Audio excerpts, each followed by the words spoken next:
Imagine this. You're a 32-year-old woman standing on the private beach of a five-star resort in the Bahamas, surrounded by 60 millionaire guests, and your own father is shouting at security, "Remove her immediately! This person is not one of our guests!" Really? How would that make you feel? That wasn't imagination.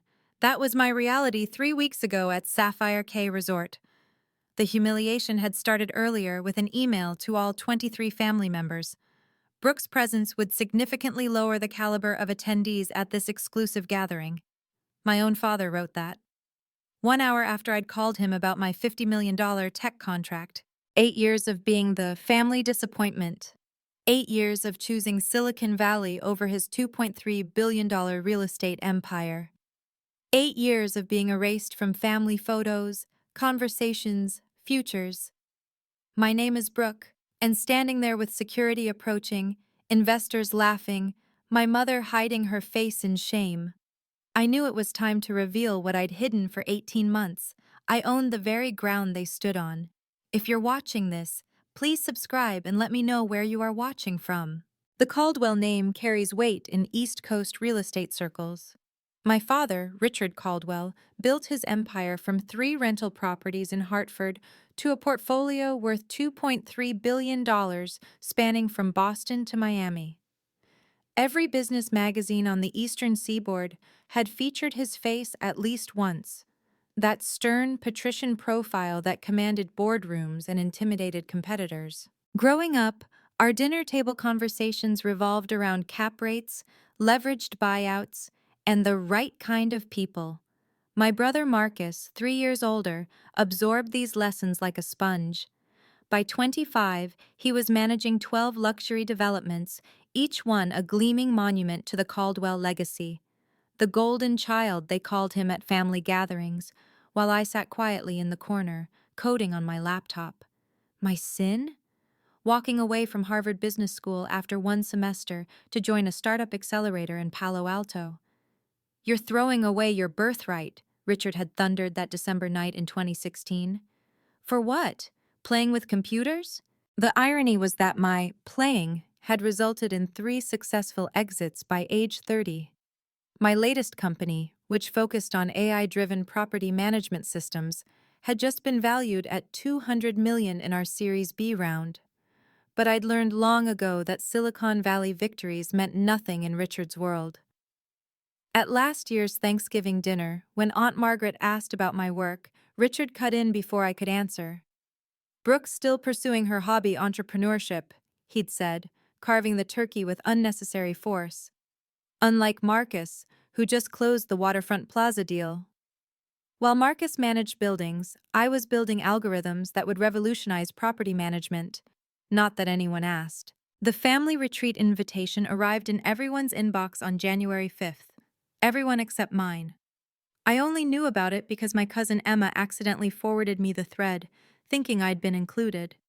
Sapphire Cay Resort, March 14th, 21st, the subject line read. Caldwell Family and Associates Annual Gathering. When I called my mother Patricia about it, her voice took on that familiar apologetic tone. "Your father thinks it's best if you sit this one out, dear. Maybe next year." Always next year. Always maybe. The Christmas party 2 months earlier should have prepared me for this. Richard had hosted 200 guests at the Ritz-Carlton ballroom, clients, partners, politicians. When Senator Walsh asked to meet his children, Richard had guided him straight to Marcus, his hand firm on the senator's shoulder. "My son, the future of Caldwell Properties," he'd announced. I'd been standing 10 feet away, holding the champagne tray he'd asked me to pass around because the servers looked overwhelmed. Senator Walsh's eyes had flickered to me briefly. "And this young lady?" "Oh, that's just Brooke," Richard had said, already steering the senator toward the bar. "She's between ventures at the moment."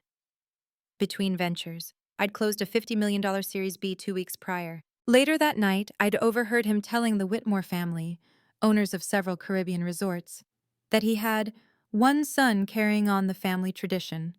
Mrs. Whitmore had glanced at me sympathetically. "But surely Brooke has chosen a different path," Richard had interrupted, his tone suggesting that path led nowhere worth discussing. I stood there holding the champagne tray he'd asked me to pass around while he erased my existence. The question was, how much longer would I let him? 3 international investment groups were circling Brooktech Hospitality, my latest venture.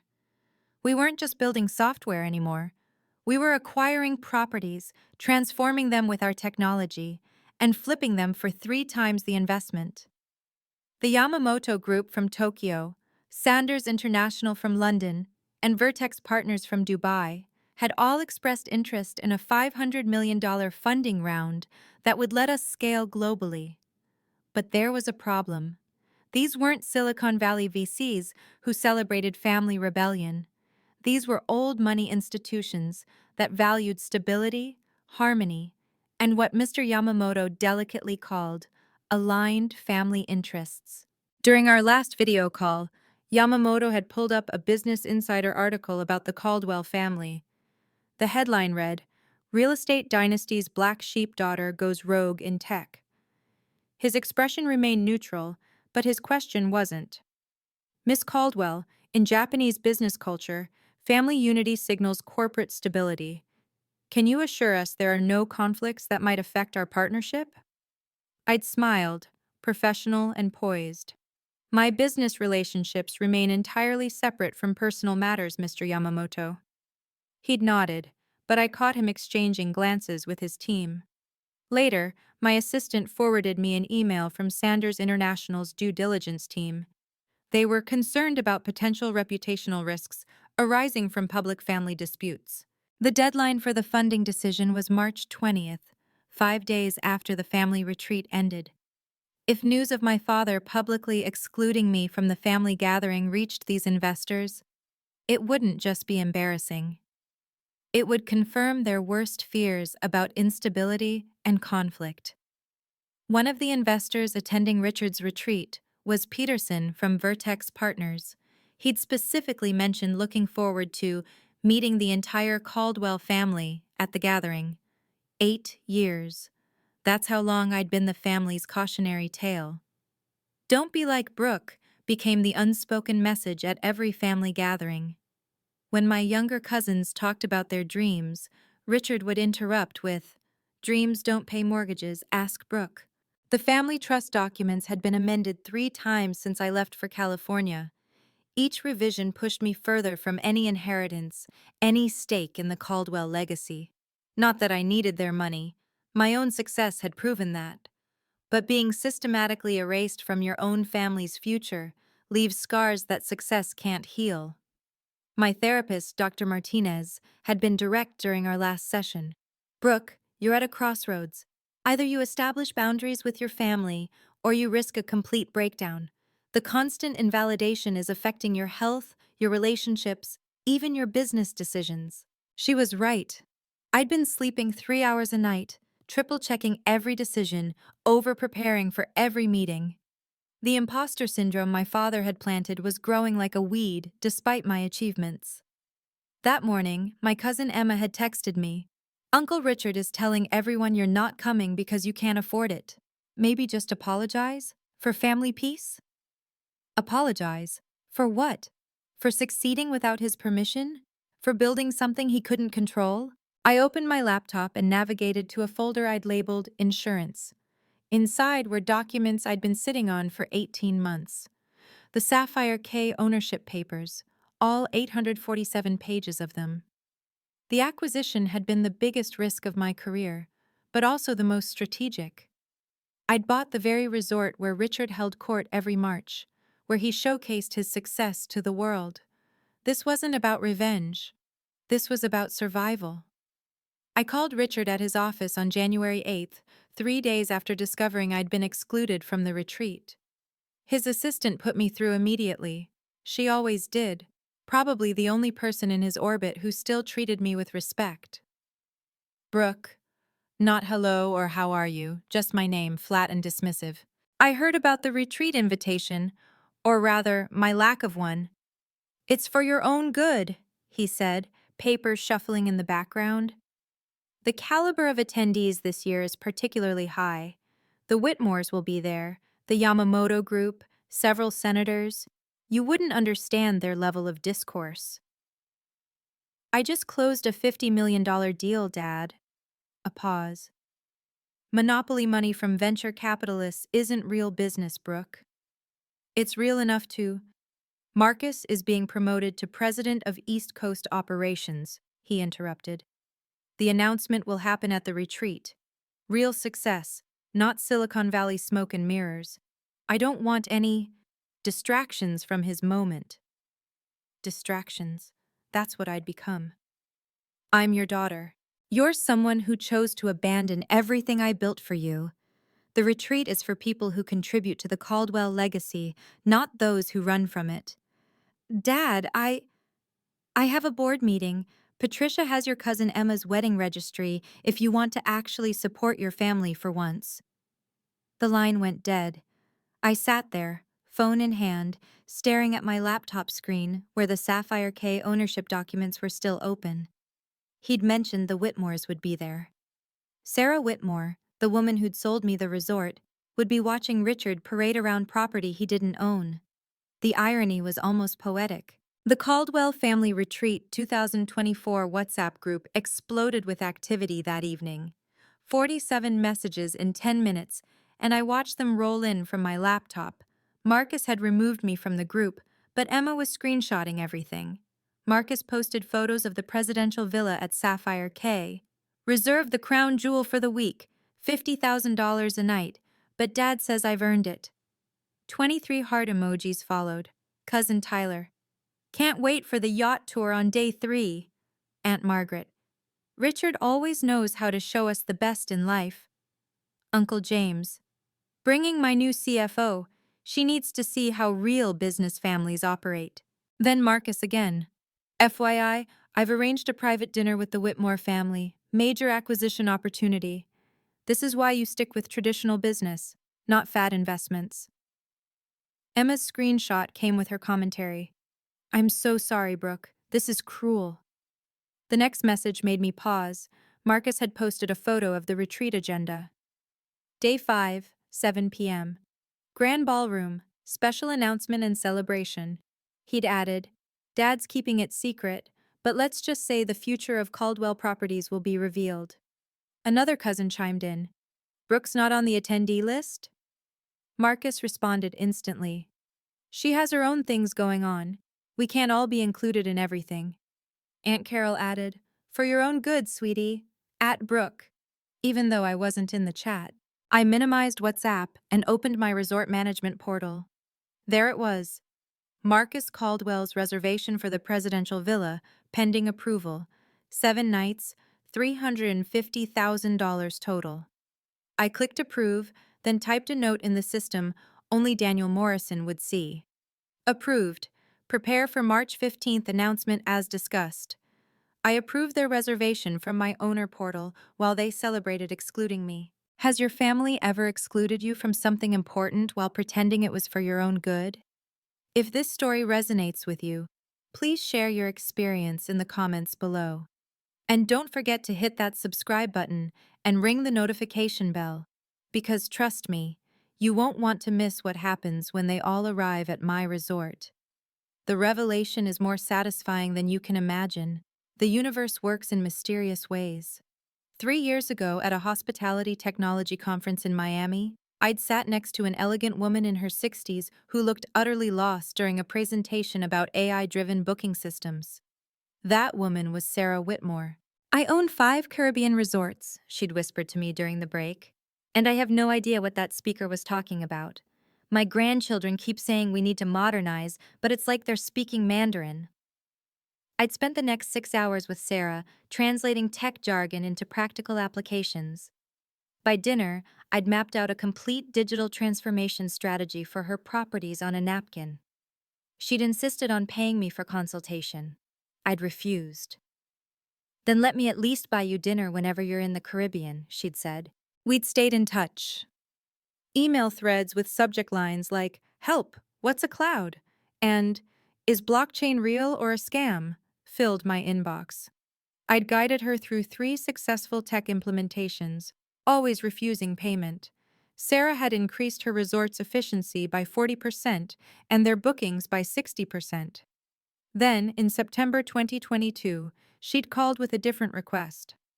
Brooke, I'm ready to retire, but I'm terrified of selling to the wrong person. These corporate vultures, including your father, no offense, they'd destroy everything my husband and I built. They'd fire our staff, tear down our sustainable practices, turn our family resort into another soulless luxury chain. What are you looking for in a buyer? I'd asked.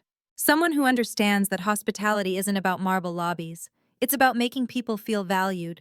Someone who sees technology as a tool for better service, not just cost cutting. Someone like you, actually. The seed had been planted. November 2022. After 2 months of due diligence, the deal was ready to close. My lawyer, James Harrison, had reviewed every page of the 847 document package 3 times. This is airtight, Brooke. But are you sure you want to do this through Brooke Tech Hospitality Holdings? Why not your personal name? Strategic reasons, I'd told him. Though the real reason was simpler. I didn't want Richard finding out until the perfect moment. The wire transfer notification came through at 3:47 p.m. on November 15th. $127.3 million successfully transferred to Whitmore Family Trust. Transaction complete. Sarah had insisted on unusual terms. She and her family would retain 49% ownership for 5 years, ensuring continuity. Daniel Morrison, who'd managed the resort for 15 years, would remain general manager with a special clause. He reported directly to me, not to any board or advisory committee. I want someone I trust running daily operations, I'd told Sarah. Daniel knows every guest, every staff member, every stone on that property. The notarized deed came back with its official gold seal. Sarah had included a handwritten note. The bank confirmed, wire complete. You are now majority owner of Sapphire K Resort. Make us proud. I'd filed the documents carefully, telling no one except James. My own family didn't know. My investors didn't know. Even my executive team thought I'd taken a 2-week vacation to recharge when I'd actually been in the Bahamas, learning every inch of my new property. Daniel and I had spent hours planning. He understood the situation with my family, having witnessed Richard's peacocking during previous retreats. When do you want to reveal this? He'd asked. When it matters most, I'd replied. February 28th, 2 weeks before the retreat. Daniel Morrison and I connected via encrypted video call, a precaution that seemed paranoid but necessary. Richard had connections everywhere, and premature revelation would ruin everything. I've reviewed the complete guest list for your father's retreat, Daniel said, his British accent lending gravity to every word. 200 confirmed attendees for the March 15th gala. Your father specifically requested the grand ballroom with our most elaborate setup. Perfect. He always did love an audience. Daniel pulled up the reservation details on his screen. He's also requested that I personally ensure only the highest caliber of service for these distinguished guests. His words. Of course he did. I studied the timeline. Daniel, I need you to prepare something specific for the evening of the 15th. I'm listening. During the gala, there will likely be speeches. Knowing my father, he'll want to announce Marcus's promotion with maximum fanfare. That's when I need you to intervene. Daniel nodded slowly. With the ownership documentation? Exactly. But it has to appear natural, necessary, not vindictive. Leave that to me. I've been in hospitality for 30 years. I know how to deliver difficult news with grace. He paused. Your father has been particularly demanding in his communications. 3 emails about the wine selection alone. He's stressed that this retreat will set the standard for the Caldwell family's next generation. The irony wasn't lost on either of us. One more thing, I added.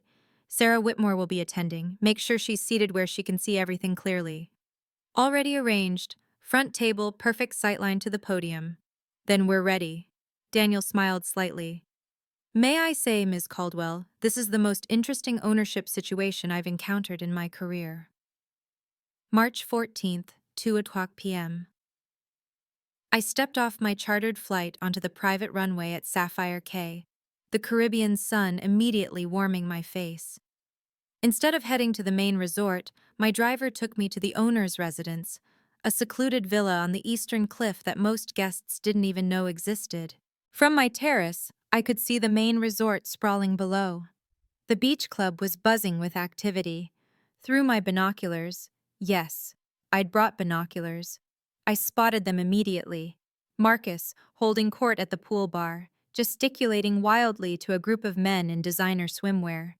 Richard, seated under a cabana, 3 laptops open on the table before him, still working even in paradise. My phone buzzed. Emma. They're all here. Marcus is telling everyone about his game-changing announcement tomorrow. Your mom asked about you once. Your dad shut it down.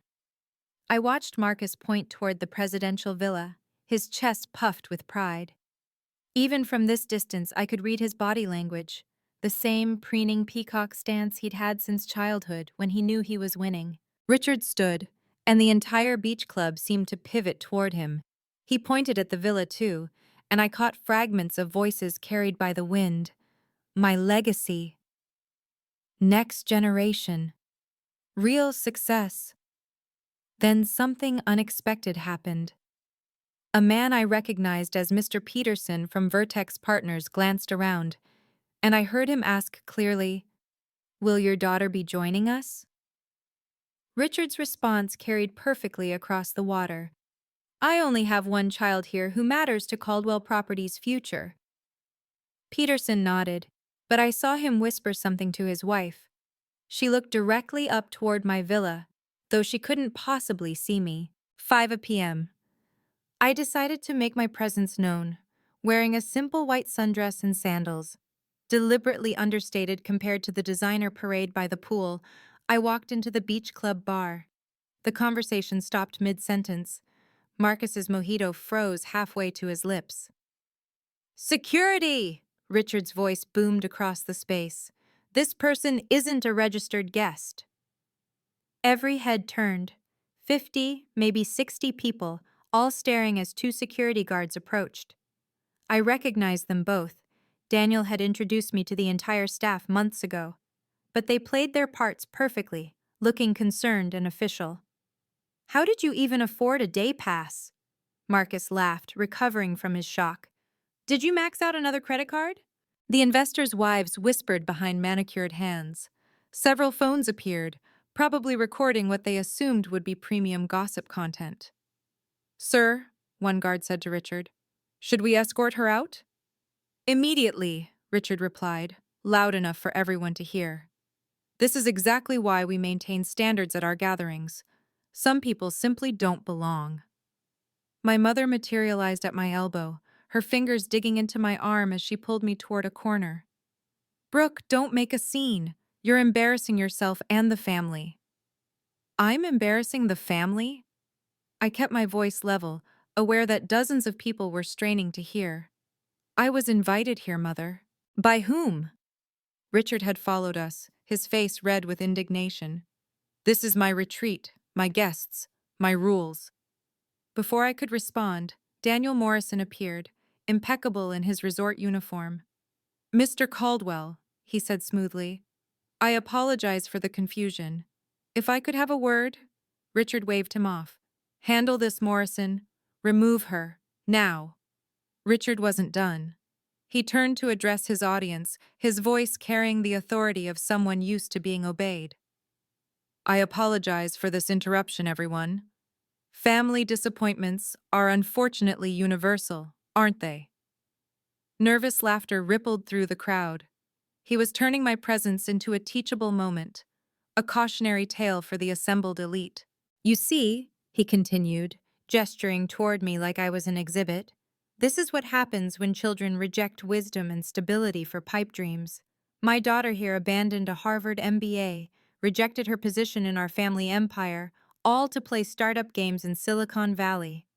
Marcus joined in, emboldened. "She actually thinks her little tech experiments compare to real estate, to actual, tangible assets." "How much was your last valuation, Brooke?"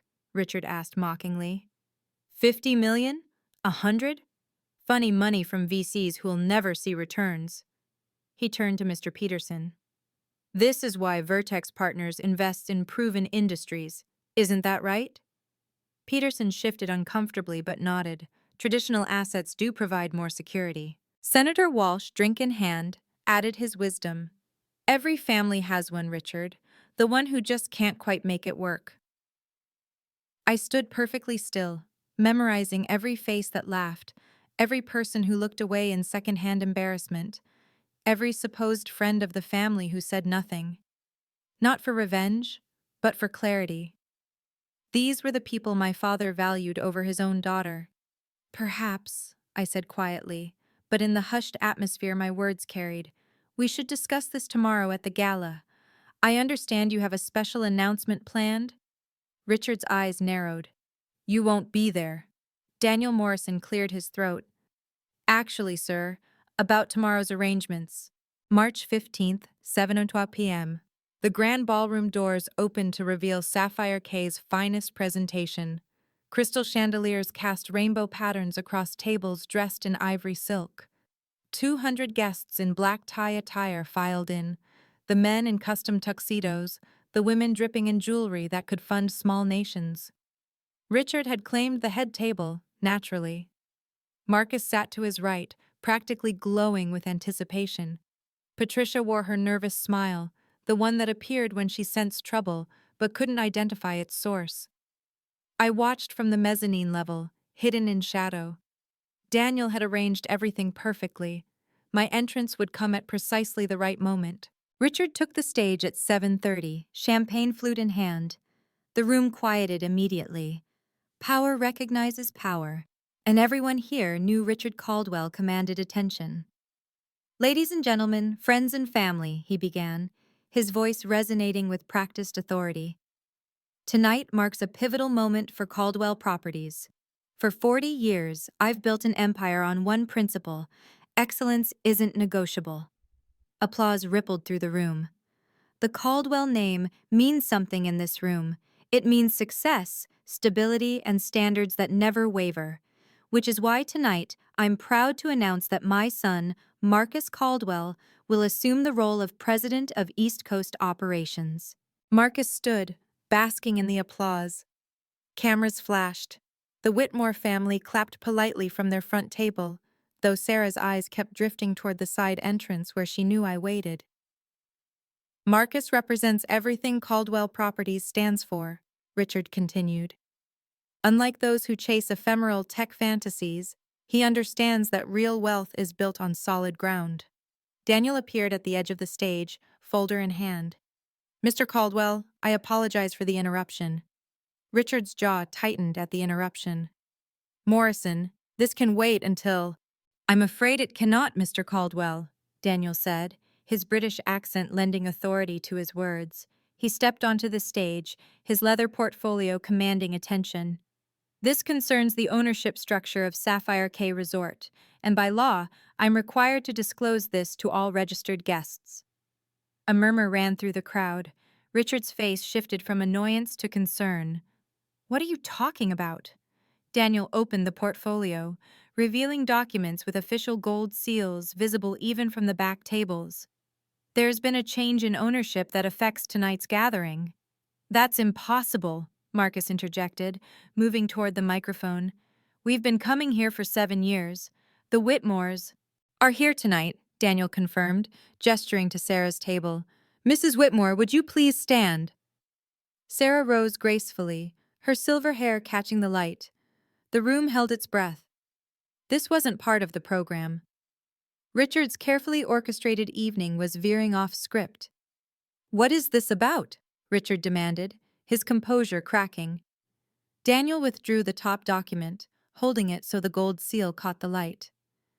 Effective November 15th, 2022, Brook Tech Hospitality Holdings acquired 51% ownership of Sapphire K Resort.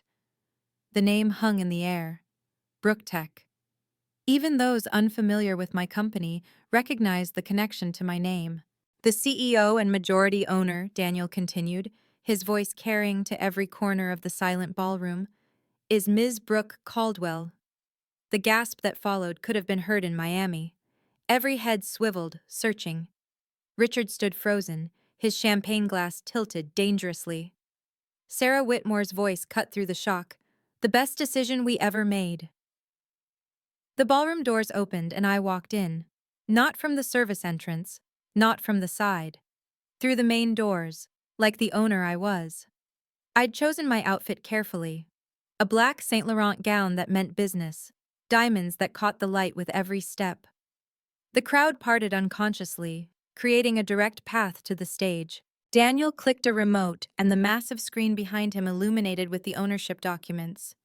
My name, my signature, the official seal of the Bahamas Business Registry. The date, November 15th, 2022. This is preposterous, Richard's voice cracked. Some kind of joke. No joke, Mr. Caldwell, Daniel said calmly. He clicked again. The screen now showed a Forbes article. Brook Tech Hospitality, the $2 billion disruption nobody saw coming. Sarah Whitmore stood again.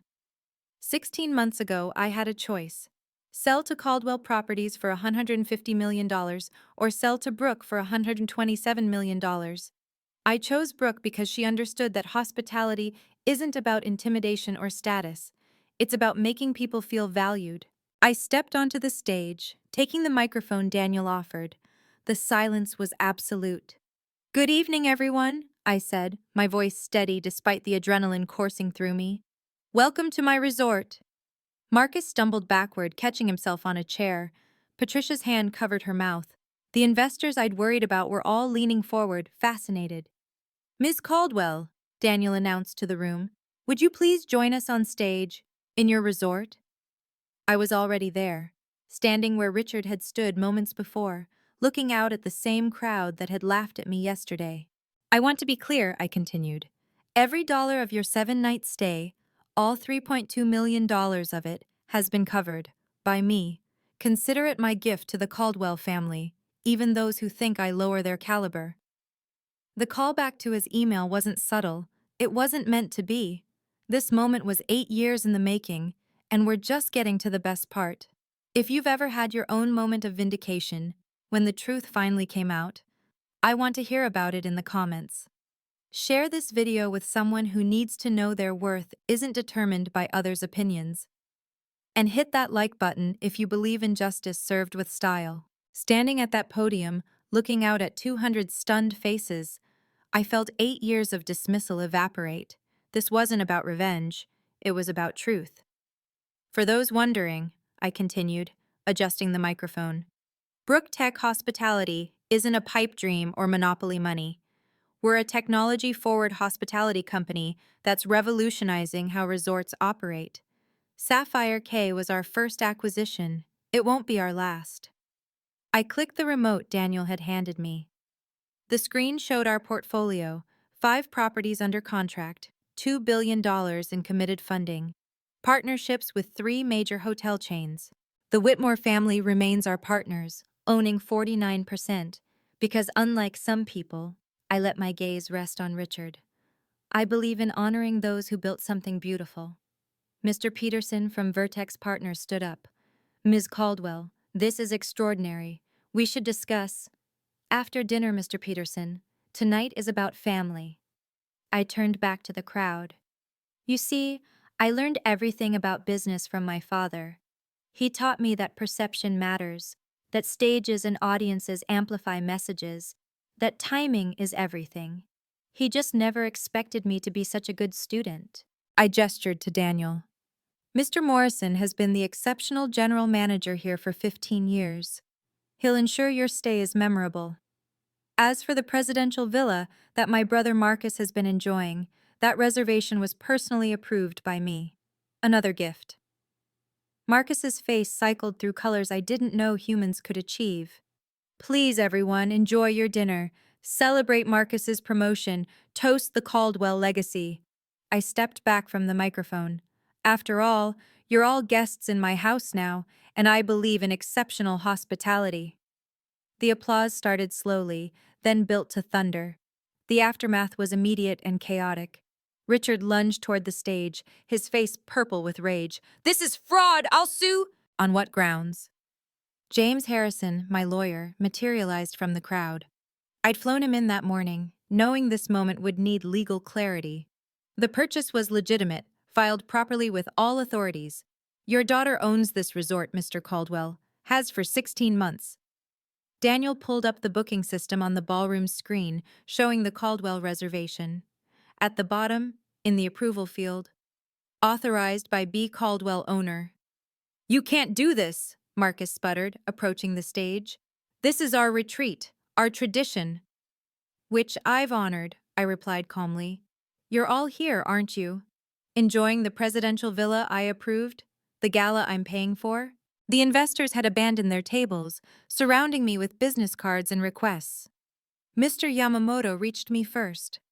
"Sarah Whitmore spoke highly of you." She was right. "That 500 million we discussed? Let's make it happen." "Miss Caldwell!" 3 reporters who'd been covering Marcus's promotion had pivoted entirely. "Is it true Brooktech is acquiring the entire Whitmore portfolio?" Richard tried to push through the crowd. "Don't answer them. This is a family matter." "Family?" I turned to face him directly. "You told Senator Walsh yesterday you only had one child who mattered. You were right. Marcus is your only child now. I'm done being your disappointment." Patricia reached for me, tears streaming. "Brooke, please, we can discuss." "We could have discussed it any time in the last 8 years, Mom. You chose silence." The crowd was documenting everything, phones everywhere. By morning, this would be across every business blog in America. I turned back to the assembled crowd, shifting into CEO mode. The personal had been addressed, now for the professional. "Since we're all here," I announced, "let me share Brooktech Hospitality's vision. We're investing $50 million in Sapphire K's transformation over the next 18 months. Solar panels, water reclamation systems, AI-driven energy management. We project 300% ROI within 5 years." The screen behind me shifted to architectural renderings, sustainability metrics, financial projections. Real numbers, not the monopoly money Richard had mocked. "We're not destroying what the Whitmores built," I continued. "We're enhancing it with technology that reduces costs by 40% while improving guest satisfaction scores." 5 investors immediately requested meetings. Daniel fielded them with practiced efficiency, scheduling appointments for the next morning in the resort's business center, which I'd renovated with state-of-the-art video conferencing systems. "Furthermore," I added, watching Richard sink into a chair, "Sapphire K will be the flagship property for Brooktech Hospitality's expansion. We're targeting a $2 billion portfolio by 2030. Mr. Peterson from Vertex approached the stage. "The board will want to discuss this immediately. This changes our entire perspective on your company." "Due diligence documents are available," James Harrison announced. "Ms. Caldwell has been preparing for this expansion for 2 years." Richard stood abruptly, Marcus at his side. Without a word, they headed for the exit. The crowd parted, but not out of respect, out of awkwardness. Everyone had witnessed the empire's emperor revealed as powerless in his daughter's domain. Patricia lingered, torn between following her husband and staying to hear more. She chose Richard, as always, but not before looking back at me with something I'd never seen in her eyes before, respect mixed with regret. Mixed. An hour later, Richard demanded a private meeting. Daniel escorted him, Patricia, and Marcus to the resort library, a room I'd specifically chosen for its recording equipment and witnesses positioned discreetly nearby. "How dare you humiliate me in front of my peers?" Richard seethed, pacing like a caged animal. "I simply revealed the truth," I replied, seated calmly behind the mahogany desk. "You humiliated yourself with your choices. This is theft. You used insider information. I used publicly available information and my own relationship with Sarah Whitmore, a relationship you could have had if you'd treated her with respect instead of trying to lowball her." Marcus slammed his hand on the desk. "I'll sue you for defamation for what? Approving your reservation? Paying for your stay?" I pulled out my phone, showing them the email thread. Or for keeping the email where Dad said I would lower the caliber of attendees, the one he CC'd to 47 people? Patricia finally spoke, tears streaming. Brooke, we're still family. Can't we find a way? We are family, Mom. Which is why I'm not charging you for the $3.2 million retreat. Why I'm not suing for defamation after Dad told 200 people I was a failure. Why I'm simply asking you to leave me alone. You vindictive little... Richard started. Careful, James Harrison interrupted from the doorway. Anything you say is being recorded for potential legal proceedings. Richard's face went white. You're recording this? Standard procedure for all business meetings in this room, I said evenly. You taught me that, Dad. Document everything. The defeat in his eyes was complete. The student had surpassed the master. Within 48 hours, the business world had chosen sides, and they hadn't chosen Richard's. 3 major investors pulled out of Caldwell Properties' latest development project, citing concerns about leadership judgment. The Wall Street Journal ran a piece with the headline, Caldwell Properties Faces Leadership Questions After Resort Revelation.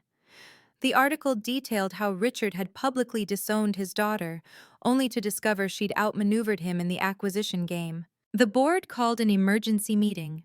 Emma, who worked in investor relations, leaked me the details. 8 hours of heated discussion about Richard's failure to recognize and retain talent within his own family. Caldwell Properties stock dropped 8% in 2 days, erasing $184 million in market cap. The board was asking hard questions. If Richard couldn't see the potential in his own daughter, what other opportunities was he missing? Senator Walsh, who'd laughed about every family having one, quietly canceled 3 scheduled golf games with Richard. His assistant called Patricia to explain he was reassessing his associations. Marcus's promotion was put on temporary hold, pending a comprehensive review of succession planning. The board wanted to know why the heir apparent hadn't known about a major acquisition in the hospitality space. Wasn't he supposed to be the expert? The business blogs were brutal. TechCrunch wrote, while Richard Caldwell was building walls, his daughter Brooke was building bridges and buying islands. Forbes ran a feature. The $127 million secret, how Brooke Caldwell turned family rejection into business revolution. My favorite was from the Harvard Business Review, the Caldwell case study, when nepotism blinds leaders to real talent. Richard released a terse statement through PR. Family matters should remain private. Caldwell Properties remains focused on its core mission. But everyone knew the truth. The emperor had no clothes and his daughter owned the castle. While Richard's world crumbled, mine exploded with opportunity. The Yamamoto Group's $500 million investment was signed within a week. Mr. Yamamoto posted a photo of our contract signing on LinkedIn with the caption, "Investing in leaders who understand that respect and innovation go hand in hand." It got 47,000 likes in 24 hours. 7 resort owners contacted me about acquisitions. They'd all dealt with Caldwell Properties' aggressive tactics before and preferred selling to someone who understood hospitality as service, not dominance. Forbes fast-tracked their cover story. The photographer wanted to shoot at Sapphire Cay, specifically in the presidential villa Marcus had vacated early. The irony wasn't lost on anyone. Sarah Whitmore joined our board as senior advisor. At her first meeting, she said, "I've worked with dozens of executives.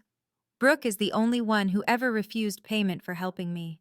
That's when I knew she understood true value. The most surprising support came from within the Caldwell empire. 12 relatives reached out privately, sharing their own stories of Richard's dismissals and Marcus's entitlement. Cousin Emma texted, "We always knew you were special. Uncle Richard was just too proud to see it." My Aunt Diana, Richard's own sister, sent a handwritten note. "Your grandmother would be proud. She always said the smartest Caldwell would be the one who escaped." Even some of Caldwell Properties' employees quietly connected on LinkedIn. Inspired by your journey. The 5-property acquisition I'd been negotiating closed ahead of schedule. The sellers had seen the news and decided I was exactly the kind of owner they wanted. Brooktech Hospitality's valuation hit $2 billion 3 years ahead of projection. Success, I learned, was the best response to rejection. 2 weeks after the gala, Patricia called. "Can we meet? Just us?" I agreed, choosing a neutral cafe in Manhattan, far from both our territories. She looked older, frailer, the weight of choosing sides finally showing. "Your father is struggling," she began, stirring her untouched latte. "He won't leave his study. The board is pressuring him to step down." "That's not my problem, Mom." "I know." She met my eyes for perhaps the first time in years. "I failed you.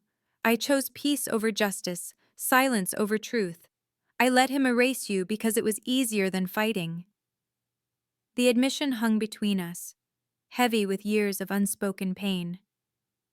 "I can't undo the past 8 years," she continued. "But I need you to know. I see it now. What you built, who you became despite us. Maybe even because of our neglect.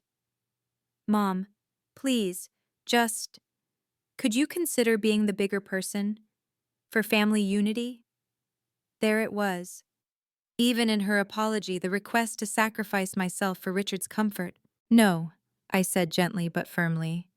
"Being the bigger person doesn't mean being a doormat. I love you, Mom, but I won't sacrifice my self-worth for his comfort anymore." She nodded, tears falling silently. "I understand. I just had to ask." "You chose to ask, just like you chose silence for 8 years." I stood, leaving money for both our drinks. "When you're ready to have a relationship with me that doesn't revolve around managing Richard's emotions, call me. Until then, this is goodbye." I walked out, feeling lighter than I had in years. Some bridges, once burned, illuminate the path forward. Marcus's email arrived 3 weeks later, clearly drafted by his lawyer. Every line reeked of legal coverage and false contrition. "Dear Brooke, after reflection on recent events, I recognize that certain statements may have been construed as dismissive of your achievements. In the interest of family harmony and potential business synergies, I propose a meeting to discuss collaboration between Caldwell Properties and Brooktech Hospitality." I knew the truth. Emma had told me Marcus's promotion was officially dead, and investors were demanding to know why the heir apparent had missed such a massive opportunity in hospitality. He needed a win, and partnering with me was his only play. My response was brief but professional. "Marcus, thank you for reaching out. However, Brooktech Hospitality's acquisition strategy doesn't align with Caldwell Properties' portfolio. I wish you the best in your future endeavors. If you're interested in learning about hospitality technology, I recommend starting with the basics, perhaps the same conferences where I met the Whitmores. You might find that building your own relationships, rather than inheriting them, leads to more authentic success. P.S. I've CC'd this response to the Caldwell Properties Board, as I believe transparency in family business matters is essential." The CC was petty, perhaps, but calculated. The board needed to know Marcus was trying to leverage my success after participating in my humiliation. Within hours, Richard called Patricia screaming about my betrayal. But what was I betraying exactly? The family that had betrayed me first? Marcus never responded, but LinkedIn showed he'd viewed my profile 17 times in the following week. He'd also enrolled in 3 online courses about hospitality technology. Perhaps he was finally ready to build something of his own. 1 month after the gala, I sent an email to all 23 members of the Caldwell family. The subject line, "Moving Forward." "Dear family, recent events have necessitated a clarification of our relationships going forward. After considerable thought, I'm establishing the following boundaries. Business. Brooktech Hospitality and Caldwell Properties will remain completely separate entities. Any attempts to leverage our family connection for business purposes will be declined and documented. Personal. I'm open to holiday cards and life milestone acknowledgments. I will not attend events where my presence is conditional on accepting disrespect. Financial. The trust fund allocated to me, which I never accessed, has been donated to the Women's Entrepreneurship Foundation. This decision is final and non-negotiable. Communication. Please direct all correspondence through my personal email, not my business channels. Any communication that includes insults, manipulation, or attempts to rewrite history will be blocked. I'm not cutting you off. I'm cutting the toxic patterns that have defined us for too long. Those willing to build new, respectful relationships are welcome to try. Those who can't accept my success or my boundaries are welcome to stay in the past. This isn't about punishment. It's about peace. Brooke. The responses varied. Some relatives, like Aunt Diana and Cousin Emma, expressed support and understanding. Others, predictably allied with Richard, accused me of destroying the family. Uncle James wrote, "You've changed. Success has made you cruel." I didn't respond. He was half right. I had changed. But success hadn't made me cruel. It had made me clear. The email was screenshot and shared within the business community as an example of professional boundary setting. A leadership blog called it the most elegant family business divorce letter ever written. The board vote came in April. Richard would step down as CEO of Caldwell Properties by year-end. The decision was mutual, according to the press release. But Emma told me the truth. It was unanimous except for Richard's own vote. Marcus wasn't promoted.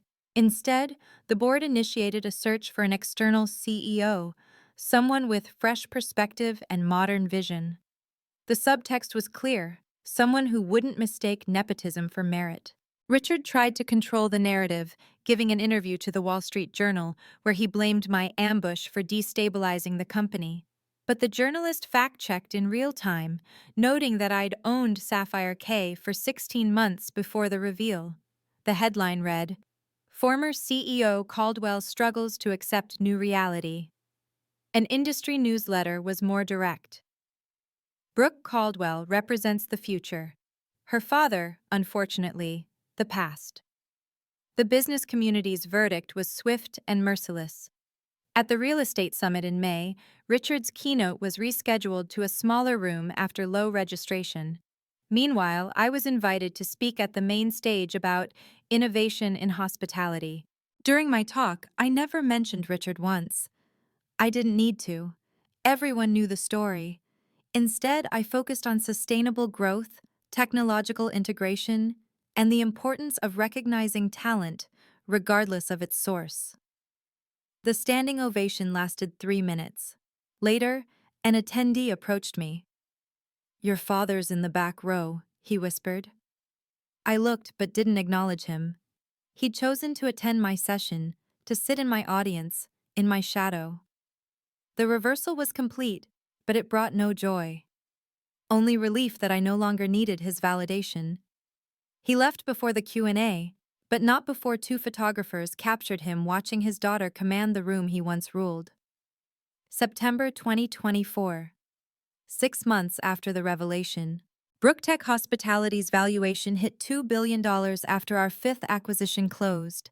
The business press called it the fastest hospitality empire ever built.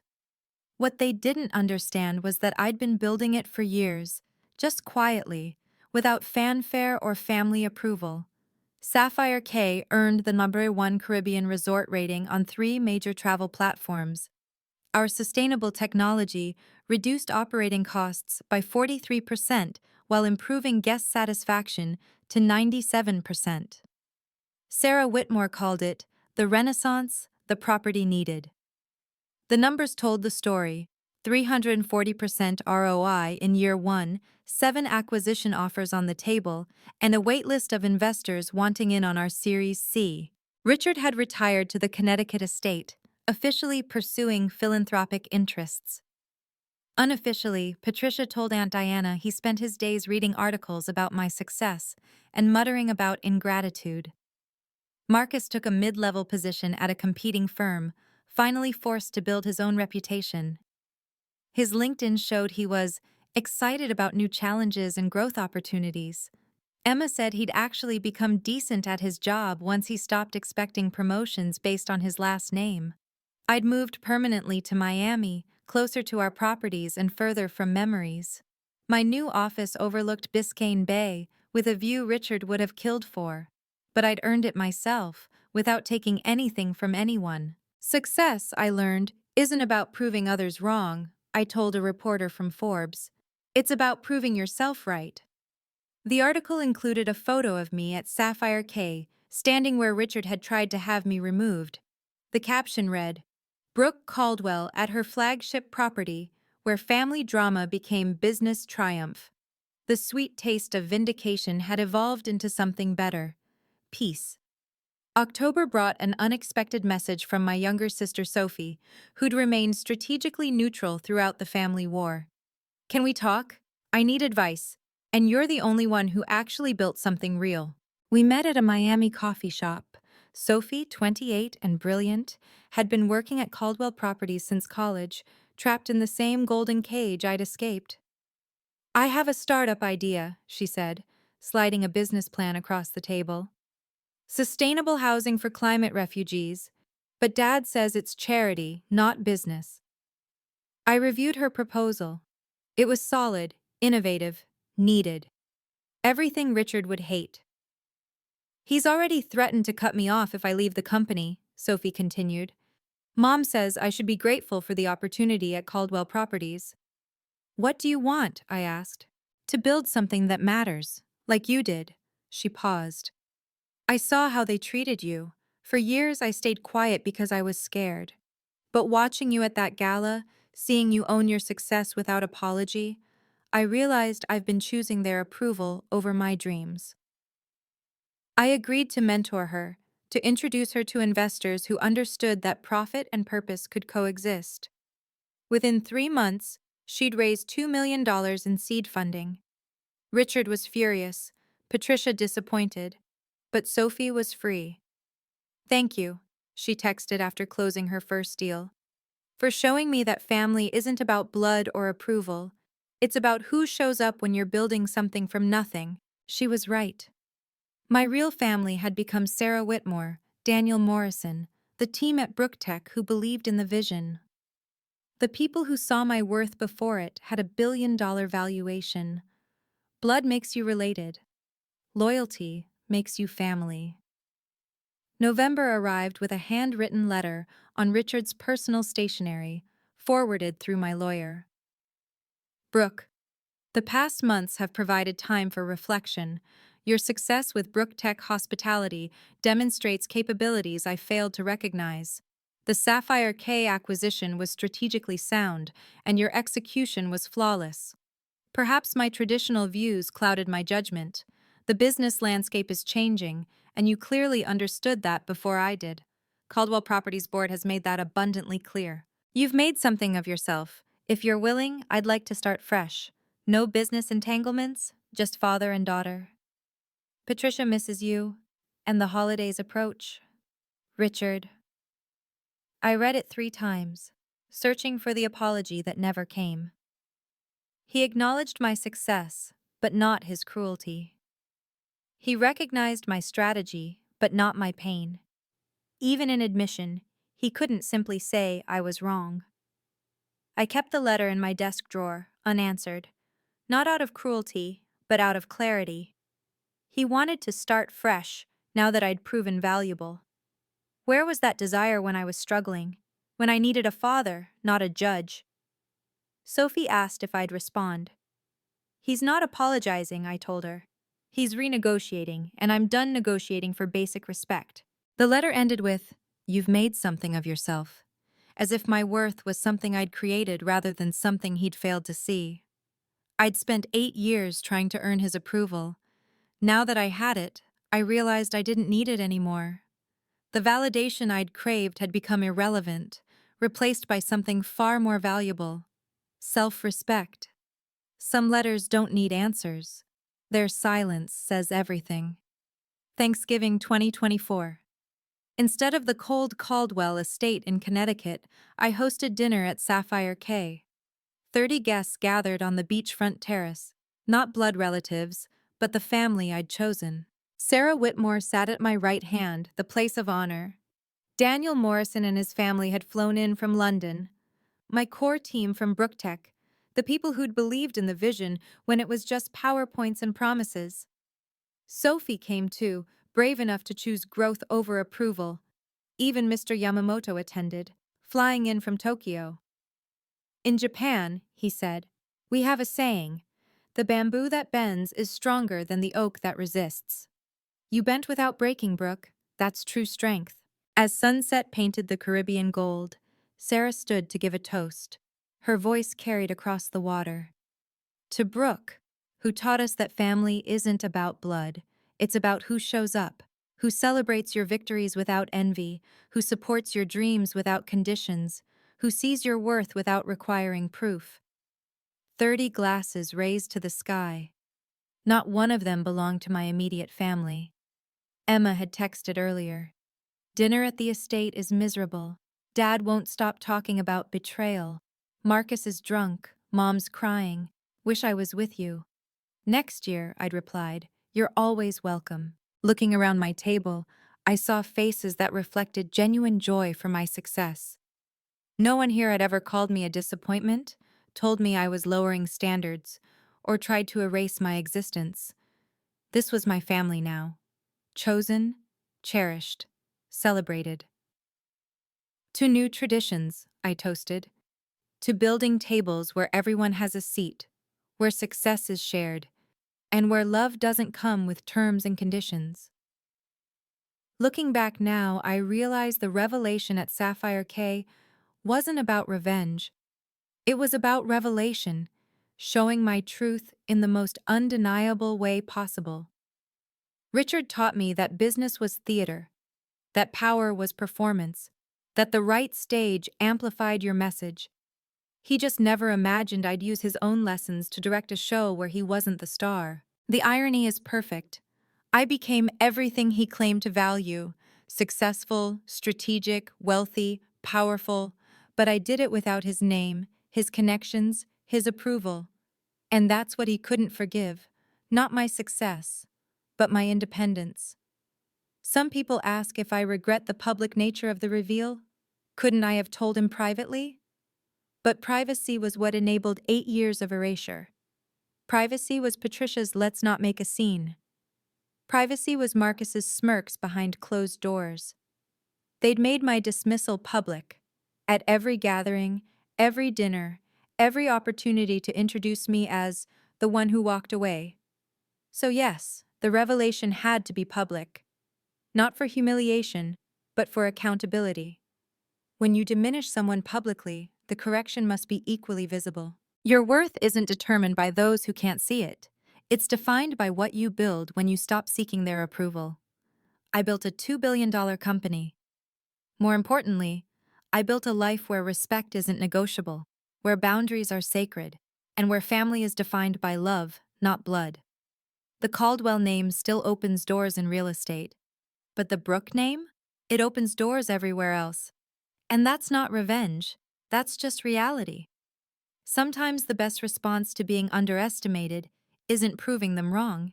It's proving yourself right, so spectacularly that their opinion becomes irrelevant.